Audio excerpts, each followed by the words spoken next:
কৃষি বাংলা পক্ষ থেকে আপনাদের সকলকে স্বাগত। আজকের মূল ট্রেডলাইন হলো পেঁয়াজের সেচ দেওয়ার পর গাছ হলুদ ও চষে যাওয়ার হাত থেকে গাছকে রক্ষা করা যায়। চ্যানেলটি সাবস্ক্রাইব ও লাইক কমেন্ট করে চ্যানেলটির পাশে থাকবেন। চলুন আমরা জেনে আছি।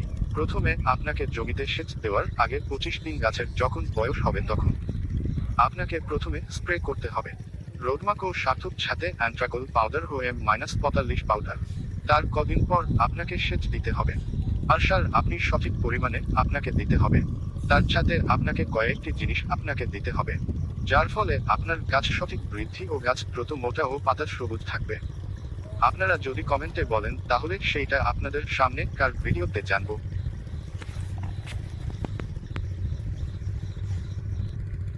আপনাকে একটি কথা মাথায় রাখতে হবে, যেন সেচ দেওয়ার আগে অবশ্যই যেন বিষ দিতে হবে। ভিডিওটি ভালো লাগলেই অবশ্যই সাবস্ক্রাইবও করবেন, সাথে লাইক কমেন্ট করবেন।